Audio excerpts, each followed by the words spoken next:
দর্শক, আপনাদেরকে বলতাম যে এই ইউনূস সরকার হচ্ছে হাফ এনসিপি সরকার আর হাফ নির্দলীয় অন্তর্বর্তী সরকার।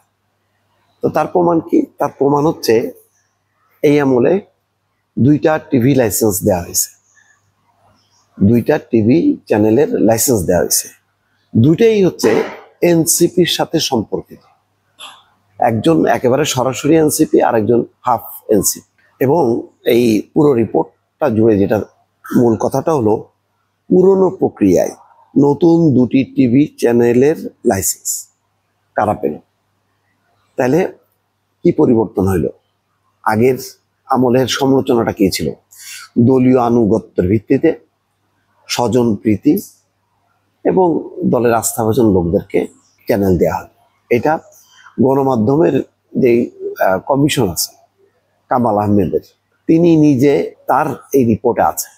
আমি নিজেও গিয়েছিলাম তার সঙ্গে। তিনি বলছিলেন যে না, এই সরকার নতুন কোনো চ্যানেলের কথা চিন্তা করছে না, এক্সিস্টিং চ্যানেলগুলো কিভাবে মেরামত করা যায় সেটা চিন্তা করছে। ঠিক আছে, অসুবিধা নেই, করেন। কিন্তু কই, মানে যে যেভাবে পারতেছে। অনেকে বলে, আমি এখনো জানি না যে ইউনূস সাহেব নাকি তার গ্রামীণ নামেই 20-25টা লাইসেন্স দিয়ে বসে আছে। তো ফলে তার অনুগতদেরকে তো দিতেই হবে, না দিলে শক্তিশালী হবে কি করে? এগুলি করে আসলে নিজেরা বিতর্কিত হচ্ছে। ওই নাহিদ ইসলাম বলছে না যে অনেক উপদেষ্টা সেফ এক্সিটের কথা ভাবতেছে, এখন মনে হচ্ছে আসলেই তাই। এগুলি তো ধরা হবে কোন প্রক্রিয়া, কি কারণে। এই অন্তর্বর্তী সরকারের কাজ যে দলীয় আনুগত্যের ভিত্তিতে লাইসেন্স বিতরণ করা, এগুলি জবাব নেবে না? বিএনপি আসুক ক্ষমতায় আর জামাত আসুক ক্ষমতায়, এগুলি তো ধরা হবে। এমনকি আগের আমলেও যেভাবে দেওয়া হয়েছে প্রায় 50টার মতন 15 বছরে, তার মধ্যে 36টা তারা এতে আছে, 1 ইয়ারে আছে।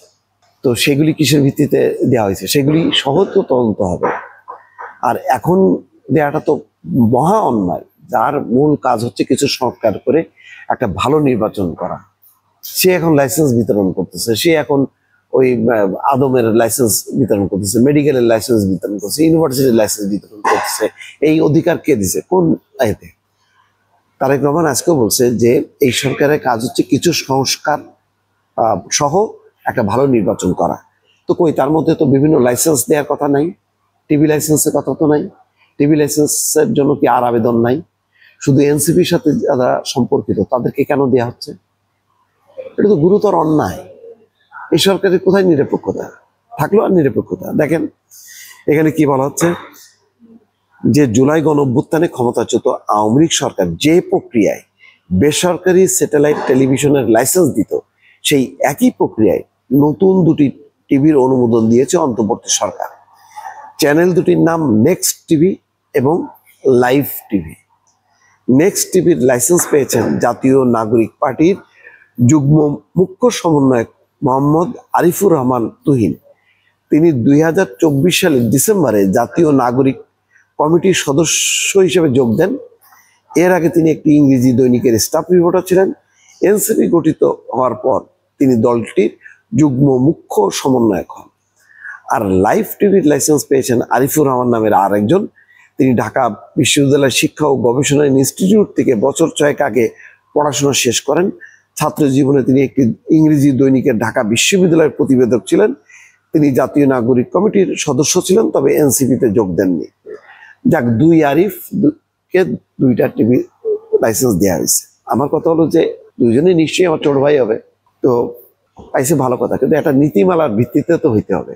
যে নীতিমালায় আমিও যাতে একটা কোয়ালিফিকেশন ড্রপ করলে আমিও পাই, ওই 2 আরিফ তারাও পায়, সবাই পাবে। যার যোগ্যতা থাকবে সে মার্কেটে সার্ভাইভ করবে, আর যার যোগ্যতা নেই, অযোগ্য যে সমস্তগুলি, সেগুলি মার্কেট থেকে ঝরে যাবে।